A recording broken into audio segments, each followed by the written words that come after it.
Bom dia, boa tarde, boa noite, boa madrugada. Independente da hora que você está assistindo, seja bem-vindo. E comenta aí, de qual cidade você está vendo essa história? E se essa história apareceu para você, é porque ela merece ser ouvida. Então já se inscreve no canal para não perder mais nenhuma como essa. O gado se escondeu debaixo dos poucos pés de pau que restaram no pasto. Eu sabia que era sinal de chuva, mas o céu teimava em não soltar nenhuma gota. Aqui no interior de Goiás, perto de Anápolis, o tempo engana. Promete água e entrega só poeira vermelha que gruda na garganta. Fazia 3 anos que Marta tinha partido. 3 anos que a casa ficou grande demais para mim. Henrique Martins, 56 anos, viúvo, sem filhos. A vida me ensinou que a gente nasce sozinho e morre sozinho, mas não me preparou para viver sozinho no meio do caminho. Acordei antes do galo cantar, como sempre. O café preto, amargo, sem açúcar. Marta dizia que eu tomava café como se fosse remédio. Ela não estava errada. Tudo virou remédio, depois que ela se foi. A lida no campo, o silêncio da noite, até mesmo o cansaço. Selei o trovão, meu cavalo baio, e saí para verificar as cercas do Pasto Norte. A estrada de barro vermelho se estendia na minha frente, dividindo os campos secos. O vento cortava feito navalha, trazendo o cheiro de terra ressecada e mato queimado. Foi quando ouvi o motor. Uma caminhonete branca vinha levantando poeira lá na frente. Velocidade demais para quem conhece essa estrada. Parou na Ponte Velha, aquela que atravessa o córrego São João. 2 homens desceram. Algo no peito me disse para me esconder. Instinto de bicho do mato. Puxei as rédeas e me escondi atrás das árvores de pequi. Meu coração começou a bater diferente. E foi quando ouvi o grito. Um grito que gelou meu sangue. Grito de mulher, grito de desespero. Olhei através dos galhos. 2 homens de terno empurravam uma moça jovem em direção à beirada da ponte. Ela lutava, implorava, mas eles eram mais fortes. Por favor, eu imploro. Eu não fiz nada. A voz dela ecoou no vale como um tiro. Eu conhecia aquela voz, não a pessoa, mas o desespero. O mesmo desespero que ouvi na minha própria garganta quando encontrei Marta no chão da cozinha, fria, sem vida. Um dos homens a empurrou. Ela caiu. O som do corpo batendo na água ecoou no meu peito como um soco. A caminhonete arrancou, sumindo na poeira, e eu fiquei ali, paralisado, ouvindo apenas o vento e o eco daquele grito. 2 minutos, talvez 3, tempo suficiente para mudar tudo. Desci do cavalo e corri. Corri como não corria há anos. Tropecei na lama da ribanceira, arranhou o joelho nas pedras, mas continuei. O coração batia tão forte que doía. E lá estava ela, viva, encharcada, tremendo, com o braço torcido e arranhões pelo rosto. Mas viva. Na mão fechada, segurava uma medalhinha de Nossa Senhora Aparecida, como se aquilo fosse sua última esperança. Ela me olhou com os olhos mais assustados que já vi. Olhos de bicho acuado. Mas não correu. Talvez não tivesse forças. Talvez soubesse que eu não era como aqueles homens. Calma, moça, calma, eu vim ajudar. Minha voz saiu mais rouca que o normal. Fazia tempo que não falava com ninguém além do gado e do trovão. A peguei nos braços. Era leve como uma criança. Senti o corpo dela tremendo de frio e de medo. E ali, naquele momento, algo acordou dentro de mim. Algo que estava morto há 3 anos. Carreguei a moça até em casa como se carregasse vidro. Cada passo era calculado, cada movimento pensado. Ela desacordou no meio do caminho, a cabeça pendendo no meu ombro, os cabelos molhados, grudados no meu peito. O cheiro de água suja do córrego misturado com medo ainda estava nela. A casa, que antes parecia um túmulo, agora precisava virar abrigo. Corri para os fundos, para a antiga despensa onde Marta guardava os panos de prato limpos. Peguei toalhas, um cobertor de lã que ela bordou no último inverno que passou comigo. Minhas mãos tremiam. Fazia tempo que não cuidava de ninguém. Deitei a moça na cama do quarto de hóspedes, aquele que sempre ficou vazio. Tirei os sapatos dela com cuidado. Eram sapatos simples de couro gasto, não combinavam com a violência que ela havia sofrido. Cobri ela com o cobertor até o pescoço. O braço esquerdo estava inchado, possivelmente quebrado. Precisava de ajuda. Dona Odete, a parteira mais velha da região, aquela que havia trazido metade das crianças de Anápolis ao mundo, morava a 3 quilômetros dali, numa casinha de adobe pintada de azul. Se alguém sabia cuidar de gente machucada, era ela. Selei o trovão novamente e galopei até lá. O sol já estava alto quando bati na porta dela. Dona Odete apareceu de avental sujo de farinha, as mãos enterradas na massa de pão.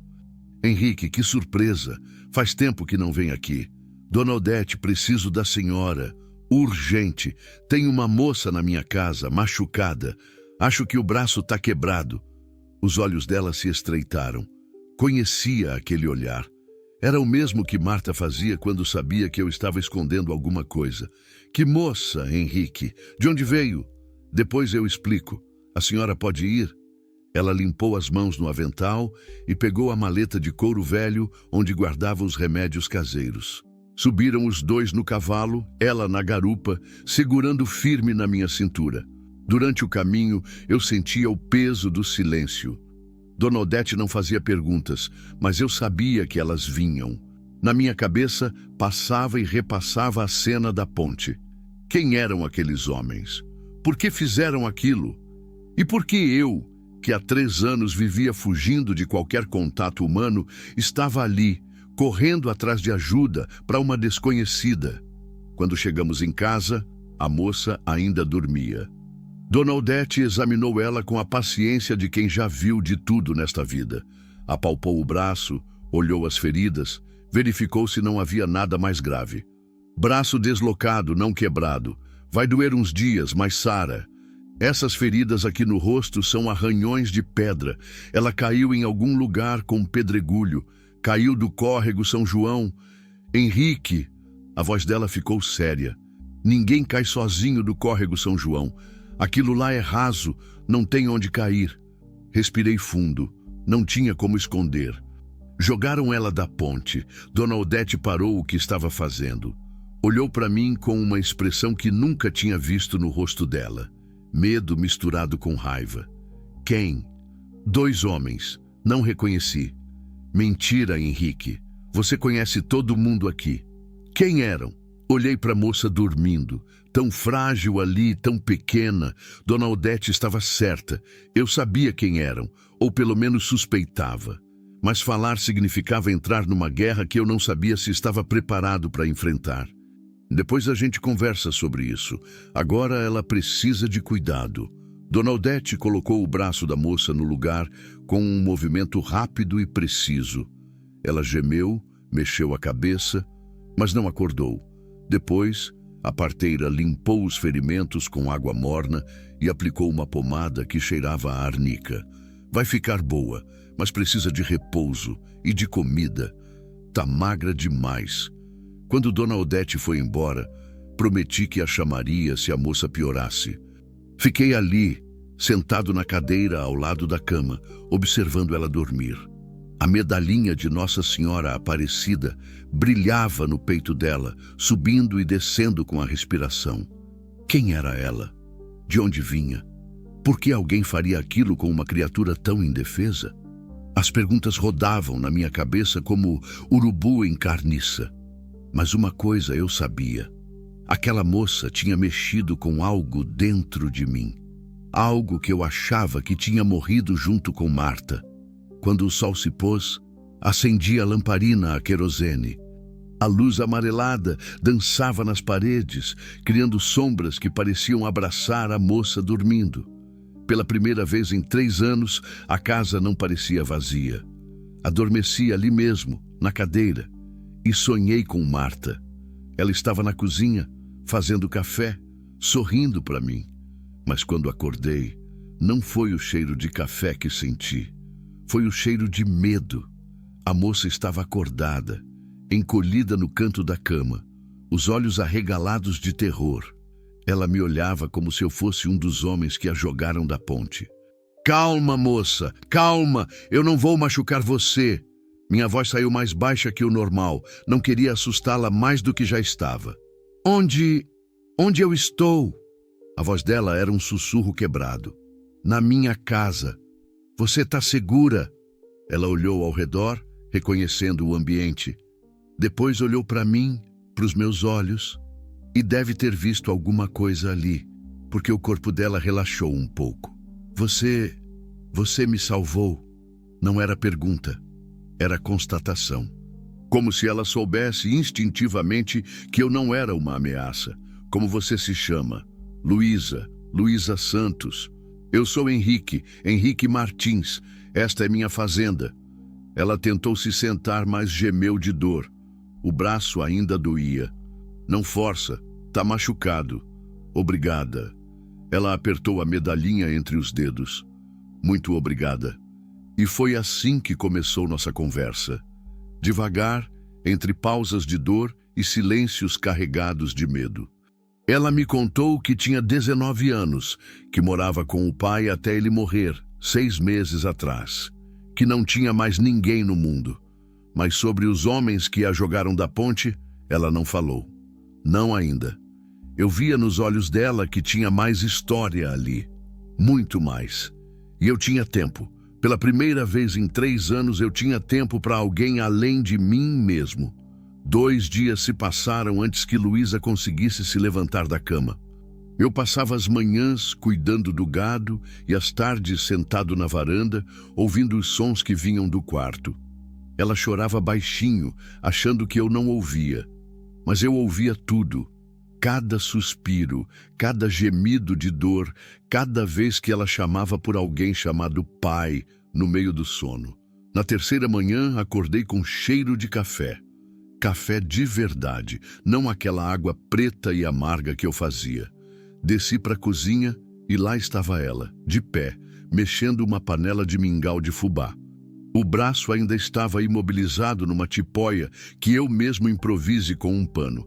Mas ela usava a mão boa, com jeito de quem sabia cozinhar. Bom dia, seu Henrique. Bom dia. Não precisava ter feito nada. Você ainda está se recuperando. Precisava sim. Ela me olhou com firmeza. O Senhor me salvou. É o mínimo que posso fazer. Sentamos para comer em silêncio. O mingau estava doce, com canela, do jeito que Marta fazia. Mas não me trouxe tristeza. Trouxe uma sensação estranha, como se a casa tivesse voltado a respirar. Seu Henrique. Ela mexeu o mingau na colher, sem coragem de me olhar. Posso perguntar uma coisa? Pode. O senhor tem família? Tive.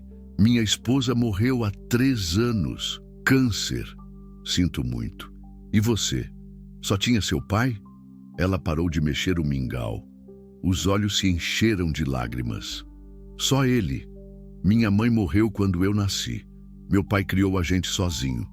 A gente? Eu e minha irmã mais velha. Mas ela casou e foi embora para São Paulo. Não fala mais comigo. Vi que era hora de chegar mais perto da verdade. Mas com cuidado, como quem se aproxima de animal ferido. Luísa, você pode me contar o que aconteceu naquele dia? Quem eram aqueles homens? Ela largou a colher. As mãos começaram a tremer. Eu não sei se posso. Tenho medo. Medo de quê? De que eles voltem. De que façam com o Senhor o que queriam fazer comigo. Queriam fazer o quê? O silêncio que se seguiu foi pesado como chumbo. Luísa se levantou da mesa e foi até a janela. Ficou lá, olhando para os campos, apertando a medalhinha entre os dedos. Meu pai trabalhava para a família Mendonça. Conhece? Senti o sangue gelar nas veias. Claro que conhecia. Coronel Mendonça era um dos homens mais poderosos da região.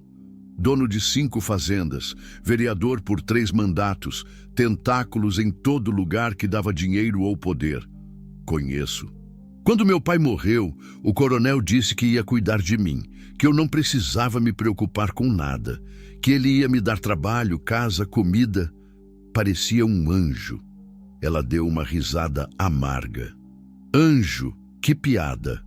O que ele fez? Disse que eu ia morar na casa grande, que ia ser como uma filha para ele, mas não era isso que ele queria. As palavras saíram devagar, como se cada uma cortasse a garganta dela. Ele queria que eu casasse com o filho dele, Renato. Um rapaz de 30 anos, casado, com 2 filhos. Mas o coronel disse que isso não importava, que eu ia ser a segunda mulher, que ia dar netos homens para a família. E você recusou. Recusei. Disse que não ia casar com um homem casado, que não ia ser amante de ninguém, que preferia trabalhar na roça, limpar chiqueiro, qualquer coisa, mas não aquilo. Luísa se virou para mim. Os olhos estavam vermelhos, mas a voz saiu firme. Aí ele mostrou quem era de verdade. Disse que eu não tinha escolha, que era isso ou a rua, que sem ele eu não ia durar uma semana. E você saiu? Saí. Peguei a pouca coisa que era minha e fui morar numa casinha abandonada lá perto do cemitério. Trabalhava de doméstica nas casas da cidade, lavava roupa, qualquer coisa para ganhar uns trocados. Mas ele não desistiu. Não desistiu.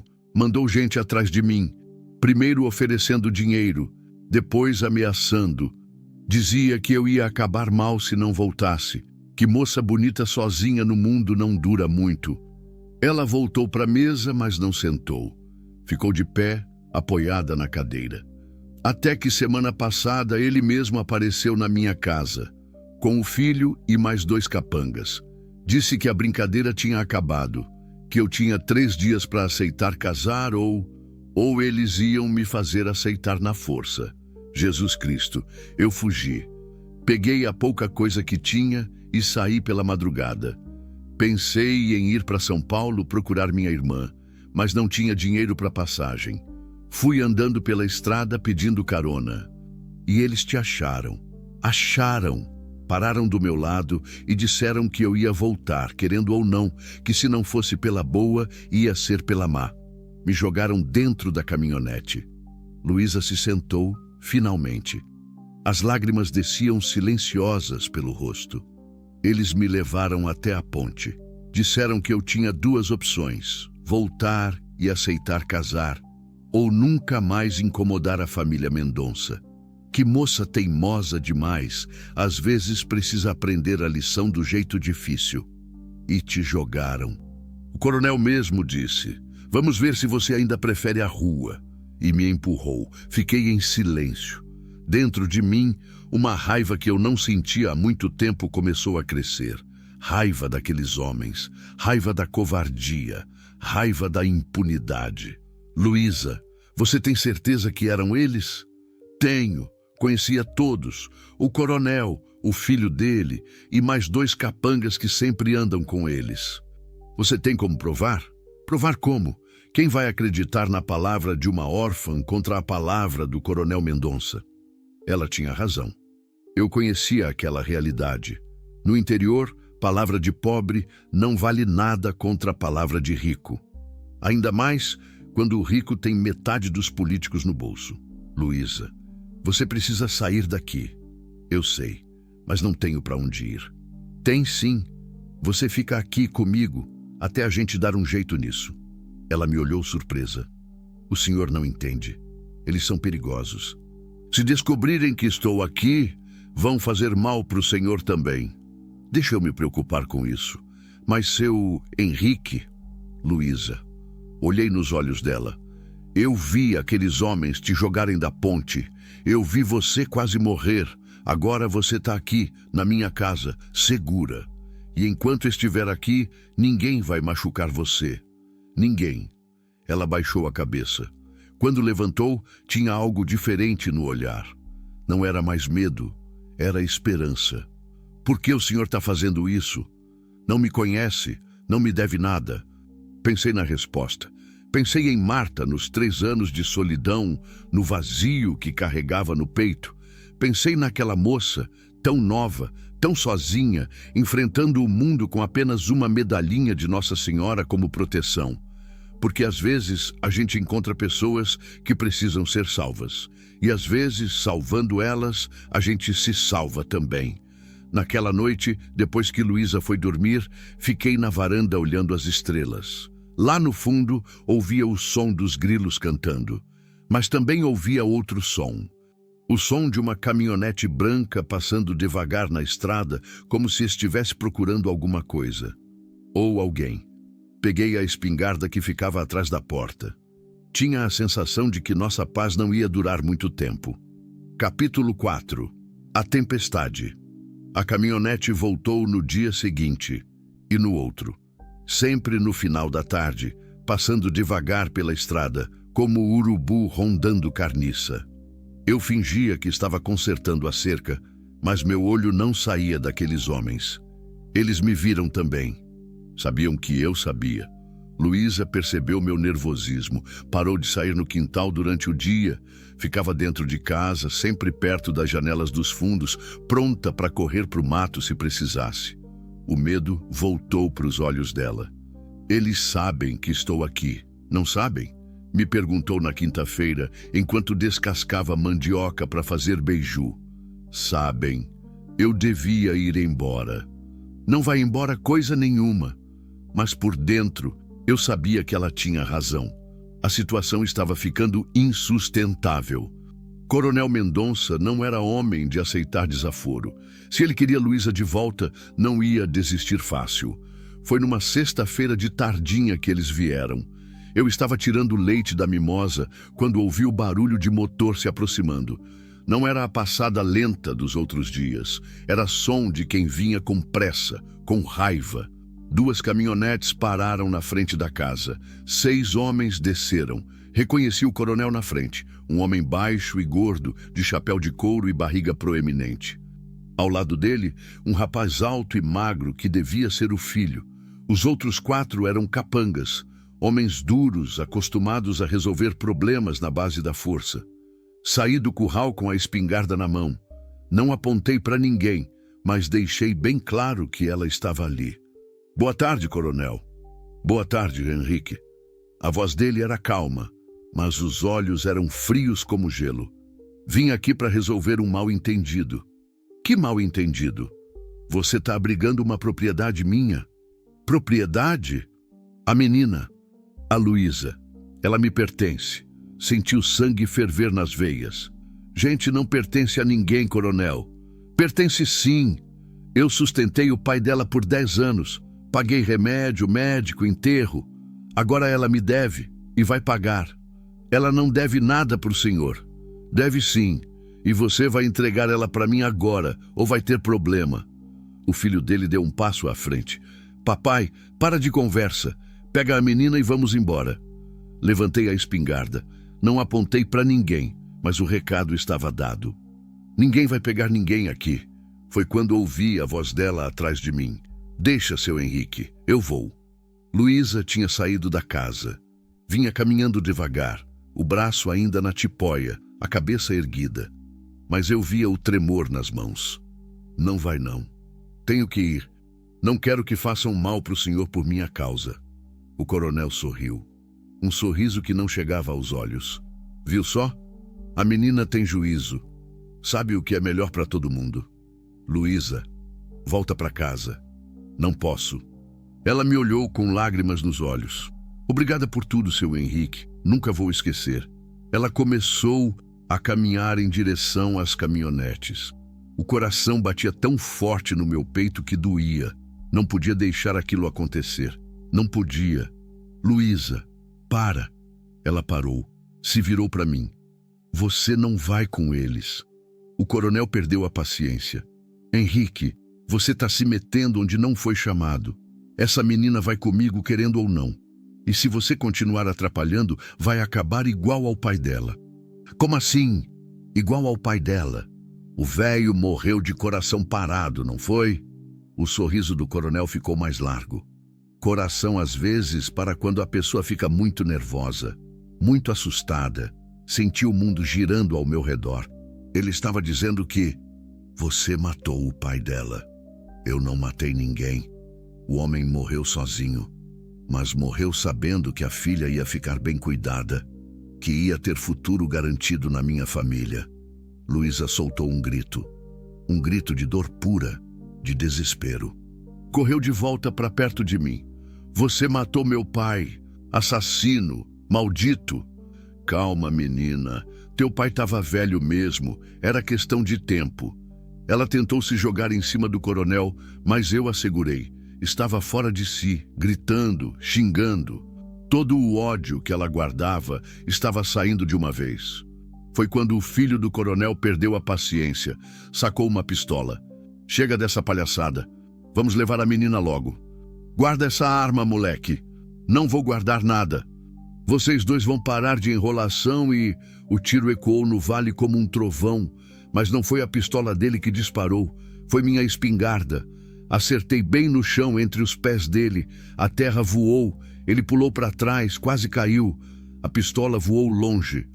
A próxima não vai ser no chão. O silêncio que se seguiu foi total. Só o eco do tiro reverberando nas montanhas distantes. O coronel me olhou com ódio puro. Você não sabe o que acabou de fazer, Henrique. Sei sim.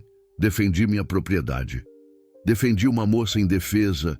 Fiz o que qualquer homem de bem faria. Você vai se arrepender disso. Talvez. Mas hoje não. Eles foram embora. Mas antes de subir na caminhonete, o coronel gritou: Isso não vai ficar assim, Henrique. Você mexeu com a família errada. Quando a poeira baixou, Luísa e eu ficamos ali parados, no meio do terreiro, abraçados. Ela tremia como folha no vento. Eu também tremia, mas de raiva. Eles mataram meu pai. Ela sussurrou no meu ouvido. Eu sei. E que a gente vai fazer? Olhei para o horizonte, onde as caminhonetes tinham sumido. Sabia que eles iam voltar. E da próxima vez, não iam vir só para conversar. Vamos sobreviver, Luísa. E vamos fazer eles pagarem pelo que fizeram. Naquela noite, não consegui dormir. Fiquei na varanda, de espingarda no colo, ouvindo cada ruído da noite. O vento nas árvores, o canto dos grilos, o mugido distante do gado. E lá, pelas 2 da manhã, ouvi outro som. Som de motor. Vários motores. Eles estavam voltando. Acordei Luísa no susto. Levanta. Eles voltaram. Quantos são? Muitos. Pela janela vimos os faróis se aproximando. 3, 4 caminhonetes. Talvez mais. Vinham devagar, como lobos cercando a presa. Luísa, você conhece o mato atrás da casa? Conheço. Então corre. Vai para a mata e não volta até eu chamar. E o senhor? Eu fico. Não vou deixar o senhor sozinho. Vai sim. Peguei ela pelos ombros. Luísa, se alguma coisa acontecer comigo, você vai para o delegado de Anápolis. Conta tudo o que aconteceu, tudo. Entendeu? Seu Henrique.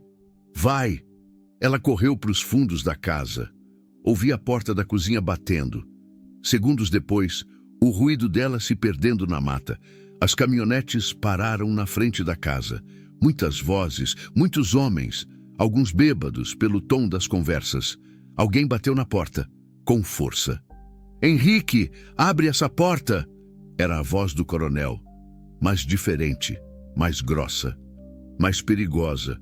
A casa é minha, entro quando quiser, não vai entrar não, então a gente derruba. Ouvi o barulho de madeira sendo quebrada. Estavam arrombando a porta dos fundos. Peguei a espingarda e me posicionei no meio da sala. Se iam entrar por cima do meu corpo. A porta se abriu. O primeiro homem que apareceu levou um tiro de bala de sal no peito.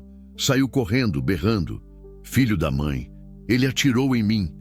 Calma, é só bala de sal. Vamos todos juntos. Mas eu tinha só 2 cartuchos.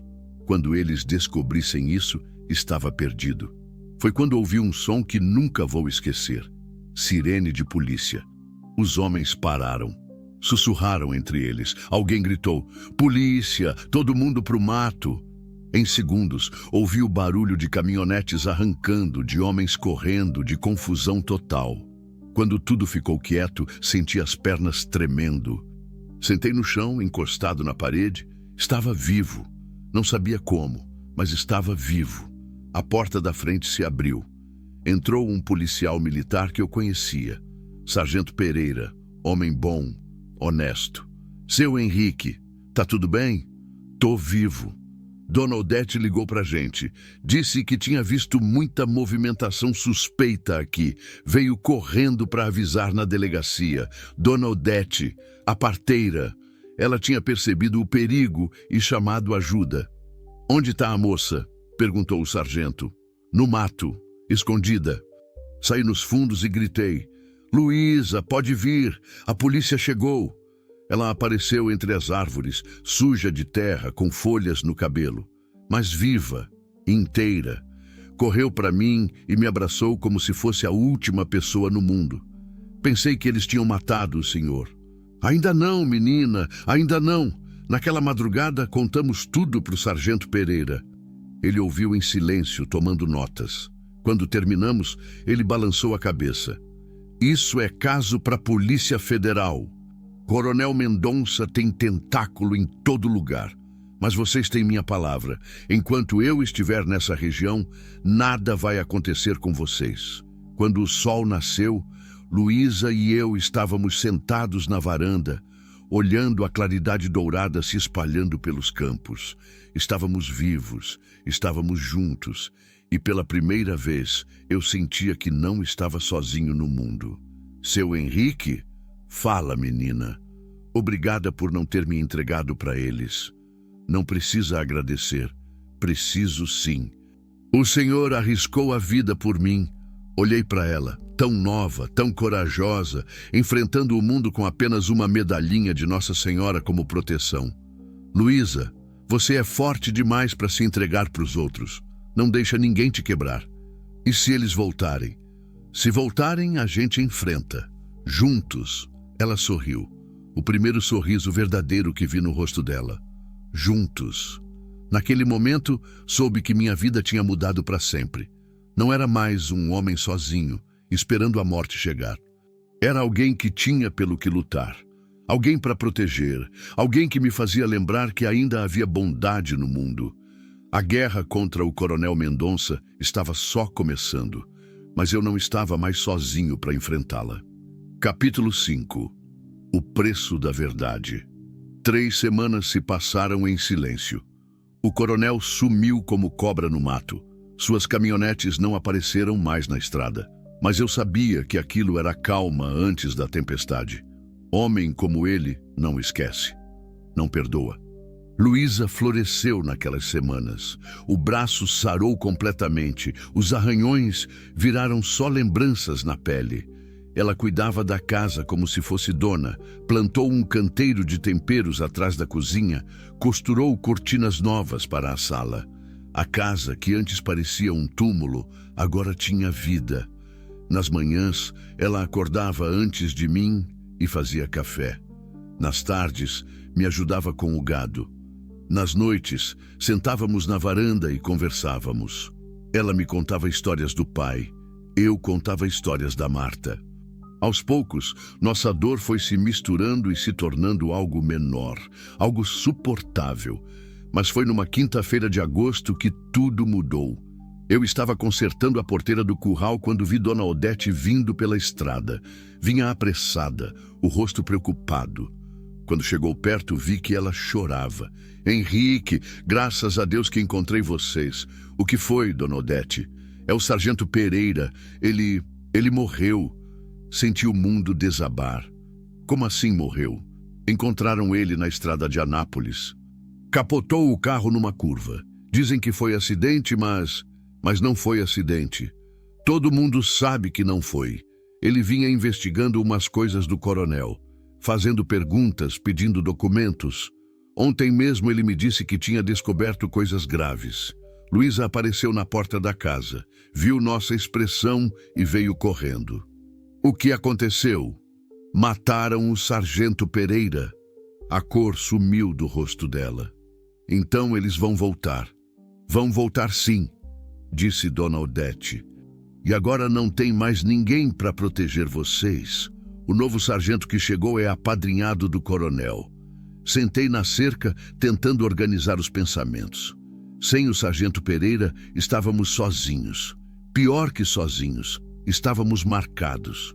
Dona Odete, a senhora sabe o que o sargento tinha descoberto? Sei, ele me contou na semana passada. Parece que o coronel anda desviando dinheiro da prefeitura, obras que nunca existiram, funcionários fantasma, essas coisas. Milhões de reais. E tem como provar. Tinha. O sargento disse que tinha documentos, mas agora sumiram junto com ele. Naquela noite, Luísa e eu ficamos acordados até tarde, conversando sobre o que fazer. Fugir parecia a opção mais sensata. Pegar o pouco que tínhamos e sumir no mundo. Ir para São Paulo, para o Rio, qualquer lugar longe dali. Mas havia algo em mim que se recusava a correr. Talvez fosse orgulho, talvez fosse raiva, talvez fosse a certeza de que se a gente não parasse o coronel, ele ia continuar destruindo vidas. Seu Henrique, disse Luísa, deitada ao meu lado na cama de casal que agora dividíamos. Se a gente ficar, a gente pode morrer. Pode. E se a gente for embora, a gente pode viver. Pode. Então por que o senhor não quer ir embora? Pensei na resposta. Pensei no sargento Pereira. Homem bom, morto por fazer o que era certo. Pensei no pai da Luísa, morto por não aceitar entregar a filha. Pensei em quantas outras pessoas o coronel tinha destruído ao longo dos anos, porque se todo mundo correr, ele ganha. E gente como ele não pode ganhar. Mas a gente é só dois. Ele tem dinheiro, capangas, político no bolso. Tem. Mas a gente tem uma coisa que ele não tem. O quê? A verdade. Na sexta-feira seguinte, fiz algo que não fazia há anos. Me vesti com a roupa boa que usava nos domingos quando Marta era viva, penteei o cabelo com brilhantina e fui até Anápolis. Luísa veio comigo. Nosso destino era o escritório do Dr. Roberto Andrade, um advogado jovem que tinha fama de ser honesto. Filho de pequenos comerciantes, formado com bolsa de estudos, era um dos poucos na cidade que não tinha medo do coronel. Quando entramos no escritório dele, um cubículo pequeno numa rua lateral, Dr. Roberto nos recebeu com curiosidade. Devia ter uns 30 anos, óculos de aro grosso, jeito de quem estuda muito. Em que posso ajudá-los? Luísa contou a história toda, do começo ao fim. O casamento forçado, a morte do pai, a tentativa de homicídio, o ataque à minha fazenda. Dr. Roberto ouvia em silêncio, fazendo anotações. É uma história grave, disse ele quando ela terminou, mas complicada de provar. Por quê? Porque é a palavra de vocês contra a dele. E convenhamos, o coronel tem muito mais credibilidade na justiça local. Então não tem jeito? Eu não disse isso. Ele se inclinou na cadeira. Disse que é complicado, mas não impossível. O que o senhor sugere? Precisamos de provas, documentos, testemunhas, evidências físicas. Alguma coisa que comprove que o coronel é o que vocês dizem que ele é. Como o desvio de dinheiro público. Dr. Roberto arregalou os olhos. Vocês sabem de desvio de dinheiro público? O sargento Pereira estava investigando. Disse que tinha descoberto coisas graves. E onde estão essas descobertas? Sumiu tudo quando ele morreu. Entendi. Dr. Roberto ficou pensativo.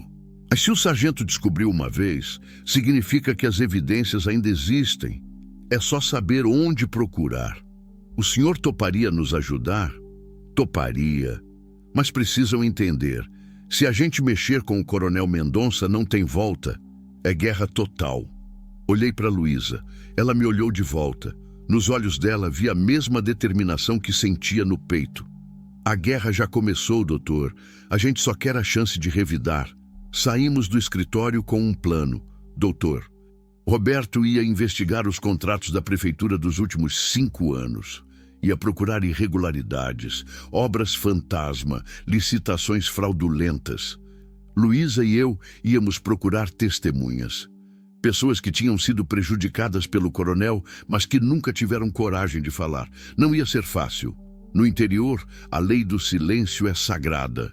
Quem fala demais acaba mal. Mas também sabíamos que por trás do medo havia raiva.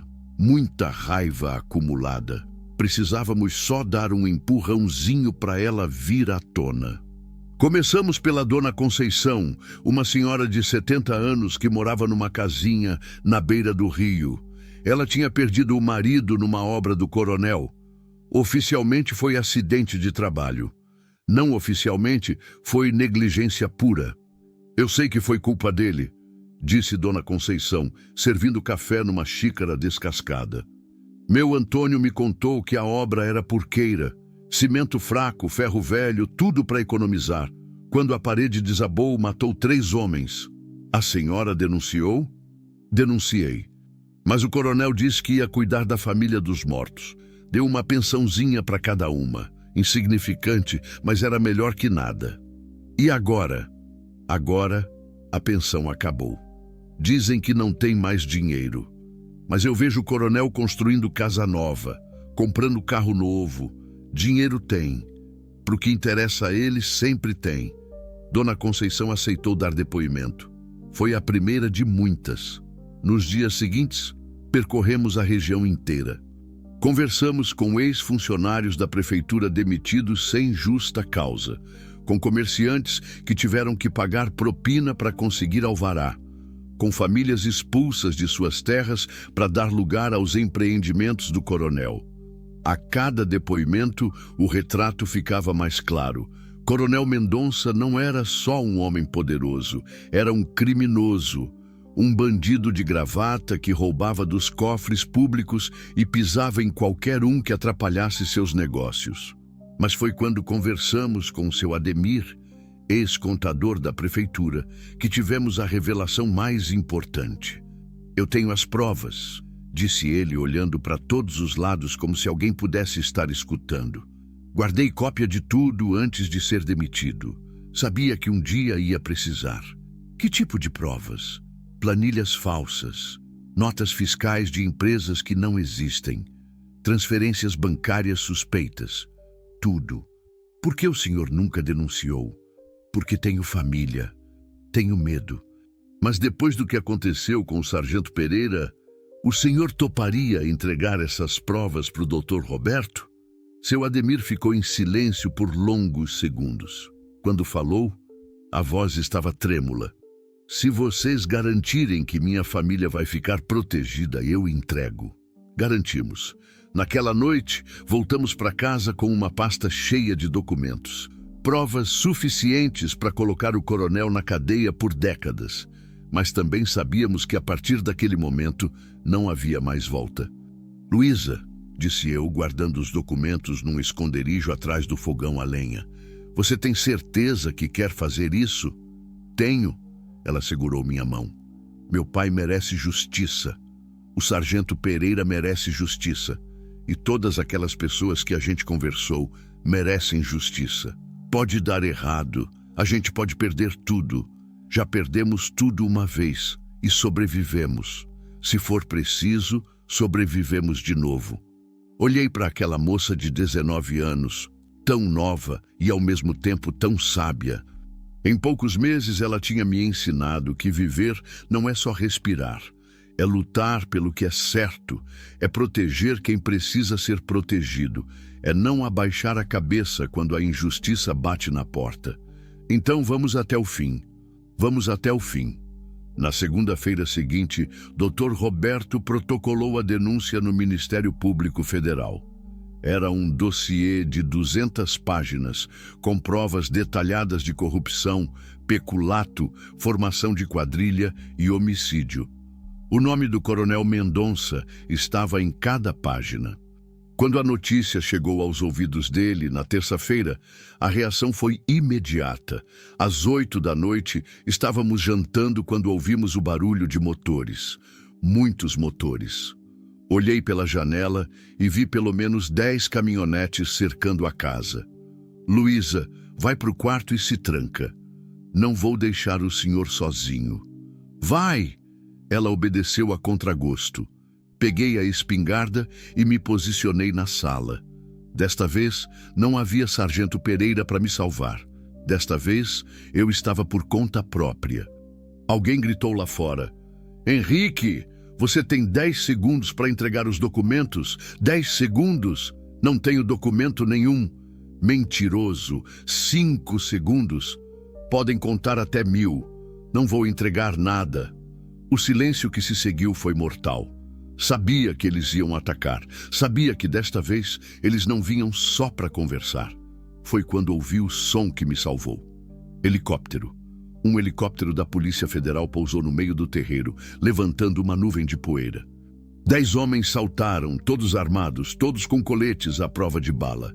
As caminhonetes do coronel arrancaram como baratas quando acende a luz. O delegado federal que entrou na minha casa era um homem sério, de uns 40 anos. Seu Henrique, sou delegado Moreira, da Polícia Federal. Recebemos sua denúncia, viemos aqui garantir sua segurança e prender o coronel Mendonça. Ele não está aqui. Eu sei, mas sabemos onde ele está. Naquela madrugada, assistimos da varanda à operação que mudou a história da região. Coronel Mendonça foi preso em casa, de pijama, na frente da família. Junto com ele foram presos o filho, os capangas e mais 3 vereadores envolvidos no esquema. O dinheiro desviado foi estimado em mais de 20 milhões de reais. Quando o sol nasceu, Luísa e eu estávamos livres, finalmente livres. Acabou, sussurrei no ouvido dela. Acabou, ela respondeu, chorando de alívio. Mas eu sabia que não tinha acabado. Tinha começado uma vida nova, uma vida onde a justiça tinha vencido, onde 2 pessoas que se encontraram na beira de um rio conseguiram mudar o destino de uma cidade inteira, uma vida onde o amor tinha encontrado uma forma de crescer no meio da dor. 6 meses depois da prisão do coronel, acordei com cheiro de bolo de milho. Era domingo e Luísa tinha acordado cedo para fazer o café especial. Fazia isso toda semana, desde que a vida voltou ao normal, ou ao que seria nosso novo normal. A casa estava diferente, não só pelas cortinas novas ou pelos vasos de flores na varanda. Estava diferente porque tinha vida pulsando dentro dela. Risos, conversas, planos para o futuro, coisas que eu achava que nunca mais ia ter. Bom dia, seu Henrique. Bom dia, minha flor. Ela sorriu quando disse isso. Tinha começado a chamá-la assim algumas semanas atrás, sem perceber. As palavras saíram sozinhas e ela gostou. Disse que nunca ninguém tinha dado um apelido carinhoso para ela. Sentamos na mesa da cozinha, como fazíamos todas as manhãs há meio ano. Mas naquela manhã tinha algo diferente no ar, uma expectativa, uma energia que eu não conseguia decifrar. Seu Henrique, posso falar uma coisa com o senhor? Claro. É sobre o dinheiro. Algumas semanas antes, tínhamos recebido uma notícia inesperada. O Ministério Público tinha conseguido recuperar grande parte do dinheiro roubado pelo coronel. E uma lei federal determinava que parte desse dinheiro fosse devolvido às vítimas do esquema. Dona Conceição recebeu uma indenização pelo marido. Seu Ademir foi reconhecido como informante e ganhou uma gratificação. E nós, por ter sido os denunciantes principais, recebemos uma quantia considerável. Não era fortuna, mas era suficiente para mudar nossa vida. O que você pensou? Pensei em fazer alguma coisa boa com esse dinheiro, alguma coisa que ajude outras pessoas. Que tipo de coisa? Ela se levantou da mesa e foi até a gaveta onde guardávamos os papéis importantes. Voltou com uma folha de caderno escolar, toda rabiscada com a letra dela. Ler para mim é um projeto. Ela abriu a folha na mesa. Um lugar para acolher meninas que passaram pelo que eu passei. Meninas órfãs, sem família, em situação de risco. Senti o coração acelerar. E continua. Podia ser aqui mesmo, na fazenda. A gente constrói algumas casinhas nos fundos, faz uma horta grande para ensinar elas a plantar, monta uma oficina de costura, dá educação, profissão, dignidade. E como você pensou em chamar? Projeto Flores do Campo. Olhei para aquela moça que 6 meses antes tinha chegado na minha vida quase morta, desesperada, sem perspectiva nenhuma. E agora estava ali, fazendo planos para salvar outras moças como ela. Era como se a dor que ela tinha sofrido tivesse se transformado em força para ajudar os outros. É uma ideia linda, Luísa. O senhor toparia? Toparia qualquer coisa que você propusesse, mesmo que signifique a casa cheia de gente, barulho, bagunça, trabalheira. Olhei ao redor da nossa cozinha. Imaginei ela cheia de vozes jovens, risos, conversas animadas. Imaginei a fazenda toda movimentada, com vida, com propósito. Sabe o que eu acho disso? O quê? Acho que é exatamente o que esta casa sempre precisou. Ela sorriu, aquele sorriso que me derretia por dentro. Tem mais uma coisa, diz. Para o projeto dar certo, a gente vai ter que trabalhar muito, juntos, todos os dias, para o resto da vida. E eu queria saber se o senhor não queria oficializar essa parceria. Demorou alguns segundos para eu entender o que ela estava sugerindo. Quando entendi, senti o mundo parar. Luísa, eu sei que sou nova. Sei que o senhor é mais velho, mais experiente. Sei que pode parecer estranho. Mas eu... Para. Ela parou de falar, os olhos preocupados. Eu amo você, Luísa. As palavras saíram da boca antes mesmo de eu pensar nelas. Amo você desde o dia que você acordou naquela cama e sorriu para mim. Amo sua força, sua bondade, seu jeito de ver esperança onde todo mundo vê desgraça. E eu amo o Senhor. A voz dela era firme, sem hesitação. Amo o homem que me salvou da água. Amo o homem que arriscou a vida para me proteger. Amo o homem que me ensinou que ainda existe gente boa no mundo. Levantei da cadeira e me ajoelhei na frente dela. Não tinha anel, não tinha discurso preparado. Só tinha o coração batendo forte e a certeza de que queria passar o resto da vida ao lado daquela mulher. Luísa Santos, você aceita casar comigo? Aceito. Não hesitou nem um segundo. Aceito e ainda pergunto. Por que demorou tanto para perguntar? Rimos os dois. Rimos como duas crianças que acabaram de descobrir que o mundo pode ser um lugar bom. Casamos 2 meses depois, numa cerimônia simples na igreja de Anápolis. Dona Odete foi madrinha. Dr. Roberto foi padrinho. Metade da cidade compareceu, incluindo todas as pessoas que tinham dado depoimento contra o coronel. Era como se estivessem celebrando não só nosso casamento, mas a vitória da justiça contra a opressão. O projeto Flores do Campo começou 3 meses depois do casamento. Construímos 4 casinhas pequenas nos fundos da propriedade. Montamos uma sala de aula numa área coberta. Fizemos uma horta comunitária. Instalamos máquinas de costura numa oficina improvisada. A primeira menina chegou numa manhã de dezembro. Chamava-se Ana, tinha 15 anos, tinha fugido de casa depois que o padrasto tentou abusar dela. Chegou desconfiada, machucada por dentro, os olhos duros de quem já tinha visto coisa demais. Mas aos poucos, ela foi se abrindo. Aprendeu a plantar tomate e alface, aprendeu a costurar, voltou a estudar e principalmente aprendeu que havia adultos no mundo em quem ela podia confiar. Depois da Ana veio a Joana, depois da Joana, a Maria, depois da Maria, a Conceição. Uma atrás da outra, meninas quebradas que chegavam na nossa fazenda carregando dor e saíam carregando esperança. Hoje, 2 anos depois, o projeto abriga 14 meninas. A fazenda que antes era silenciosa, agora é cheia de vida. De manhã cedo, acordo com o barulho das meninas correndo pelo terreiro, gritando umas com as outras, rindo alto. É o som mais bonito que já ouvi na vida. Luísa virou uma espécie de mãe para todas elas. Ensina costura, dá conselhos, cuida dos machucados da alma com a paciência de quem já passou por isso. E eu virei o pai que algumas delas nunca tiveram. Ensino a mexer com o gado, a consertar cerca, a dirigir o trator velho que compramos com o dinheiro da indenização. Às vezes, nas noites de domingo, quando as meninas estão todas recolhidas e a fazenda fica quieta, Luísa e eu sentamos na varanda e conversamos sobre como a vida é imprevisível. Como um encontro casual pode mudar o destino de duas pessoas. Como a dor, quando compartilhada, vira força.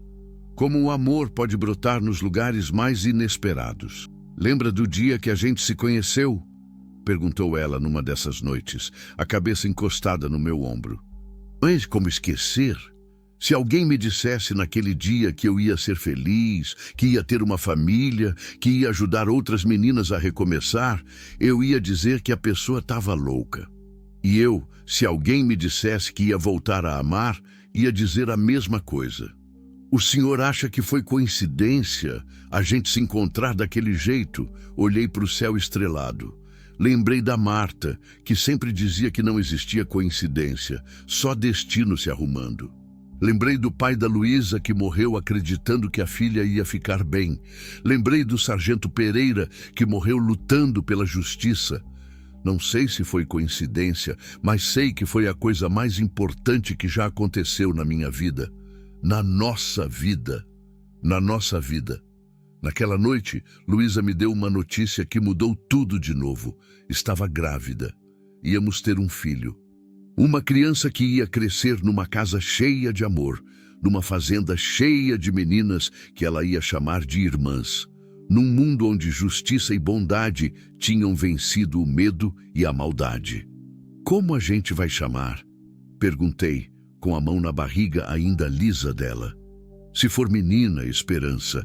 Se for menino, Henrique. Por quê? Esperança, porque foi isso que o Senhor me deu quando me tirou daquela água. E Henrique, porque foi o nome do homem que me ensinou que ainda vale a pena acreditar nas pessoas. Hoje, quando me levanto de manhã e vejo essa fazenda cheia de vida, quando ouço as meninas rindo na horta, quando vejo Luísa ensinando uma delas a fazer ponto cruz, quando sinto meu filho chutando na barriga da mãe, eu entendo uma coisa que demorei 56 anos para aprender. A vida não é sobre o que acontece com a gente, é sobre o que a gente faz com o que acontece com a gente. 2 minutos. Foi só isso que levou para eu decidir salvar uma moça que estava se afogando. 2 minutos que mudaram não só a vida dela e a minha, mas a vida de 14 meninas que hoje têm um lugar seguro para recomeçar. 2 minutos que transformaram uma fazenda silenciosa num lugar cheio de esperança. Às vezes me pergunto quantas pessoas passam pela vida da gente pedindo socorro. Quantas vezes a gente tem a chance de ser a diferença na vida de alguém? Quantas vezes a gente escolhe olhar para o outro lado, fingir que não viu, seguir em frente? Eu quase fiz isso. Quase me escondi atrás daquelas árvores e deixei os homens levarem Luísa embora. Quase escolhi a segurança da omissão em vez do risco da compaixão. Mas algo dentro de mim, algo que eu achava que tinha morrido junto com Marta, me fez correr para a beira daquele córrego, me fez carregar uma desconhecida para dentro da minha casa, me fez escolher o amor em vez do medo. E essa escolha, feita em 2 minutos de desespero, me deu uma vida inteira de alegria. Hoje de manhã acordei com Luísa me chamando da cozinha. Tinha feito café novo e bolo de milho. As meninas já estavam acordadas fazendo barulho no terreiro. O gado mugia lá no pasto. O sol entrava pela janela, dourado e quente. Seu Henrique, vem cá, o café está esfriando. Já vou, minha flor. Levantei da cama devagar. Olhei pela janela e vi Esperança, nossa filha de 1 ano, engatinhando pelo terreiro, cercada pelas meninas mais velhas que brigavam para ver quem ia cuidar dela. Vi a horta verdinha, os pés de tomate carregados, as galinhas ciscando entre os canteiros. Vi vida, muita vida. E entendi que aquela água suja do córrego São João não tinha quase levado Luísa embora. Tinha trazido ela para mim, tinha trazido todas elas para mim. Tinha trazido a vida de volta para uma casa que estava morrendo de solidão. Porque às vezes é assim que o destino funciona. Às vezes ele vem disfarçado de tragédia. Às vezes, ele chega na forma de gente quebrada, precisando ser juntada de novo. Às vezes, ele bate na porta quando a gente menos espera, pedindo apenas uma coisa: que a gente escolha o amor, sempre o amor, mesmo quando dói, mesmo quando é perigoso, mesmo quando é mais fácil fechar os olhos e seguir em frente, porque no final das contas não são os grandes gestos que mudam o mundo. São os pequenos momentos de bondade, os 2 minutos de coragem. As escolhas simples que fazemos quando ninguém está olhando, como a escolha de pular num rio para salvar uma desconhecida, como a escolha de abrir a porta de casa para quem não tem para onde ir, como a escolha de acreditar que todo mundo merece uma segunda chance. Essas escolhas, feitas no silêncio do coração, são as que constroem um mundo melhor. Um amor de cada vez, uma vida de cada vez, uma esperança de cada vez. E quando chegar minha hora de partir deste mundo, quero ser lembrado não como o homem que quase desistiu de viver, mas como o homem que escolheu recomeçar, que escolheu amar uma moça jogada na água, que escolheu transformar sua dor em força para cuidar de outras pessoas. Quero ser lembrado como o homem que entendeu, mesmo que tarde, que ninguém se salva sozinho. E que todos nós, de alguma forma, somos apenas gente quebrada tentando juntar os pedaços uns dos outros. Até encontrarmos quem nos ensine que não precisamos estar inteiros para sermos felizes. Basta estarmos juntos.